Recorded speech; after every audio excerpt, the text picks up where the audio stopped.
Hello મિત્રો, તમારું સ્વાગત છે આપણી ચેનલમાં। આજે આપણે તફાવત કઈ રીતે લખવા દરેક ધોરણમાં પૂછાય। ધોરણ 6ઠા ધોરણથી ચાલુ કરીને છેક 12મા ધોરણ સુધી તફાવત પૂછાય છે। તફાવત 2 માર્કના, 3 માર્કમાં અને 4 માર્કમાં પૂછાય છે। તો તફાવત આપણે કઈ રીતે લખવા અને ફટાફટ એના માર્ક કઈ રીતે આપણે રોકડા મેળવવા એ આપણે આજે જાણીશું।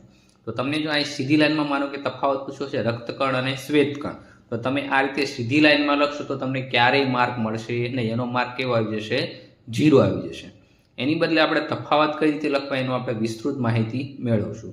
તો તમારે તફાવત કીધું હોય તો પહેલાં જોવાનું કે કોના તફાવત આપ્યા છે। તો આપણે પહેલું ઉદાહરણ લઈશું રક્તકણ અને શ્વેતકણ। તો આપણે શું કરશું, પહેલાં આ રીતે એક ટેબલ બનાવી દઈશું।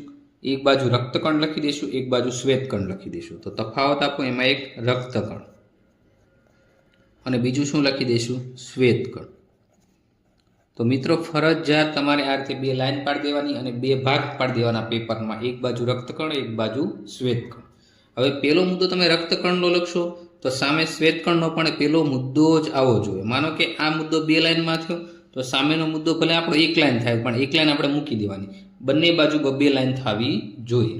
હવે રક્તકણમાં આપણે લખીએ તો રક્તકણ લાલ રંગના હોય તો આપણે લખશું લાલ રંગના હોય છે, લાલ રંગના હોય છે। તો મિત્રો આમાં તમે શું કીધું છે? એનો રંગ વિશે માહિતી આપી। તો શ્વેતકણમાં પણ તમારે એના રંગ વિશે જ માહિતી આપવાની। તો શું લખશું? તે રંગહીન, રંગવિહીન કે સફેદ રંગના હોય છે। કેવા હોય છે? સફેદ રંગના હોય છે કે શ્વેત રંગના હોય છે। તો જો મિત્રો અહીંયા પહેલા મુદ્દામાં 1 લાઈનથી અને આપણે બીજા મુદ્દામાં શું થયું? શ્વેતકણના પહેલા મુદ્દામાં 2 લાઈનથી, તો આપણે હંમેશા 2 લાઈન મૂકી દેવાની। હવે મિત્રો જો રક્તકણમાં આપણે 1 લાઈન થઈ પહેલા મુદ્દાની, આની 2 લાઈન થઈ, તો આપણે સામે પણ ભલે 1 જ લાઈન થઈ છે પણ અહીં સામે 2 લાઈન થઈ એટલે આપણે 2 લાઈન મૂકી દેવાની। હવે માનો કે આપણે બીજો મુદ્દો ચાલી કરી, તો આ બીજો મુદ્દો અહીંથી ચાલુ કરશો તો શ્વેતકણનો પણ બીજો મુદ્દો એ જ લાઈનમાંથી ચાલુ થવો જોઈએ। હવે શ્વેતકણમાં આપણે પહેલાં રક્તકણમાં લખી દઈએ।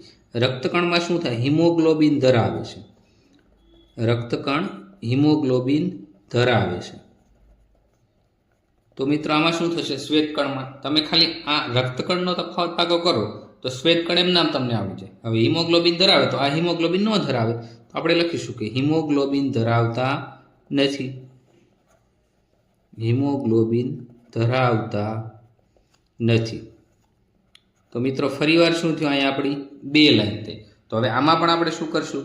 અહીંયા ભલે 1 જ લાઈન થઈ, આમાં 2 લાઈન થઈ છે, તો ત્રીજો તમે મુદ્દો ચાલુ કરો તો તમારે ત્રીજો મુદ્દો શું કરવાનો? નવી લાઈનમાં જ ચાલુ કરવો પડે। સામે જેટલી લાઈન થઈ એ જ તે લાઈનમાં। જો મિત્રો તમને 2 માર્ક કીધા હોય તો તમે જો આ એક મુદ્દો સામે સામે લખો એટલે તમને 1 માર્ક મળી જાય।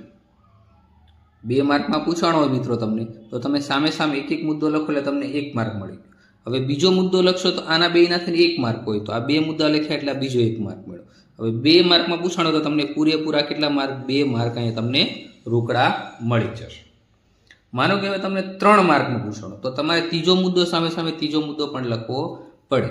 તો રક્તકણ છે ઓક્સિજનનું વહન કરે છે। શેનું વહન કરે છે? ઓક્સિજનનું વહનનું કાર્ય કરે છે। તો હવે સામે શું લખવાનું ભાઈ? શ્વેતકણનું કાર્ય। જો ઓક્સિજન વહનનું અહીંયા આપણે કાર્યનો મુદ્દો લખ્યો તો સામે પણ કાર્યનો મુદ્દો આવે। અહીંયા ત્રીજો મુદ્દો તો સામે પણ કેવો મુદ્દો થવો જોઈએ? ત્રીજો મુદ્દો થાય। તો શું કરે છે? શ્વેતકણ, શ્વેતકણ રોગો સામે રક્ષણ આપે છે, રોગો સામે રક્ષણ આપે છે। તો જો આ બંનેની 2 લાઈન થઈ તો 2 લાઈન જ તમારે દર્શાવવી પડે। તો મિત્રો જો 3 માર્કમાં તમારો તફાવત પૂછાય તો તમારે 2 બાજુ શું થવા જોઈએ? 3 મુદ્દા લખવા જોઈએ। એક મુદ્દો લખશો તો 1 માર્ક મળશે, 2 મુદ્દા લખશો તો 2 મુદ્દા 2 માર્ક, અને 3 મુદ્દા લખશો તો તમને 3માંથી 3 માર્ક રોકડા મળશે। એકવાર મિત્રો તમારે ખાસ યાદ રાખવાની કે 2 બાજુ તફાવત લખો તો બંને બાજુ શું છે? જેટલી લાઈન હોય એટલી લાઈન આવી જોઈએ। આ રીતે તમારે લાઈન કરી દેવાની। રક્તકણ અને શ્વેતકણ કોષ્ટક સ્વરૂપે લખો અથવા વચ્ચે લાઈન કરી દો તો તમને પૂરા માર્ક મળશે।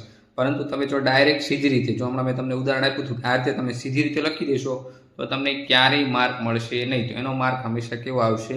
0 આવશે। એટલે ફરજિયાત તમારે આ રીતે જ લખવાનું। હજી એક આપણે ઉદાહરણ લઈ લઈએ। તફાવત આપો નિયમિત પરાવર્તન અને અનિયમિત પરાવર્તન। તો આ રીતે આપણે એક બાજુ નિયમિત પરાવર્તન લખી દઈશું, એક બાજુ અનિયમિત। તમારે લાઈનવાળી બુક હોય તો તમારે બધા ખાના દોરવાની રહેશે નહીં. તો બંને બાજુ લખી દીધું. હવે નિયમિત પરાવર્તનનો પહેલો મુદ્દો લખો તો તમને બીજો અનિયમિત પરાવર્તનનો મુદ્દો એમનામ પાકો થઈ જશે. હવે નિયમિત પરાવર્તનમાં શું આવે છે કે તેની સપાટી કેવી હોય છે? લીચી હોય છે. શું? નિયમિત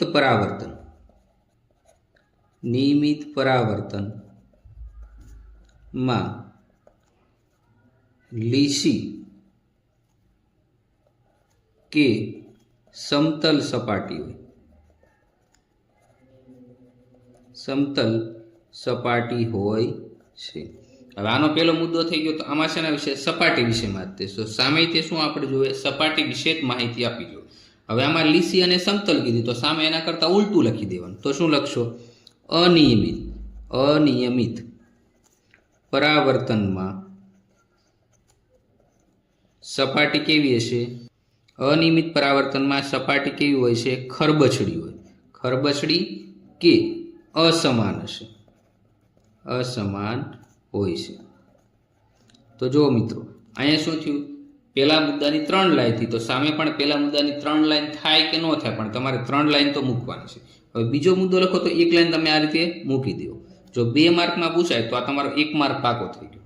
તો આમાં તમે જો ખાલી નિયમિત પરાવર્તનના મુદ્દા પાકા કર્યા હોય તો અનિયમિત તમને એમ નામ આવડી જાય. તો તમારે આ રીતે યાદ રાખવાનું કે જેવું નિયમિતમાં લખ્યું એની કરતાં વિરુદ્ધ અનિયમિતમાં લખવાનું. હવે બીજો મુદ્દો છે તો એમાં શું છે? પરાવર્તન ચોક્કસ દિશામાં થાય. નિયમિત પરાવર્તનમાં પરાવર્તન ચોક્કસ દિશામાં થાય. ચોક્કસ દિશામાં થાય છે.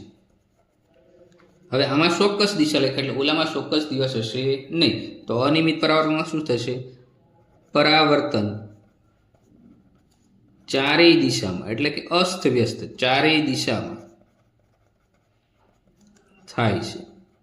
તો આ તફાવતના 2 મુદ્દા થઈ ગયા. જો મિત્રો 2 માર્કમાં પૂછાણું તો તમે આ રીતે લખ્યું તો તમારે 2 માંથી 2 માર્ક ફરજિયાત આપવા જ પડે નિરીક્ષકે, કેમ કે તમે આ રીતે ચોક્કસ વ્યવસ્થિત લાઈનમાં લખેલું છે.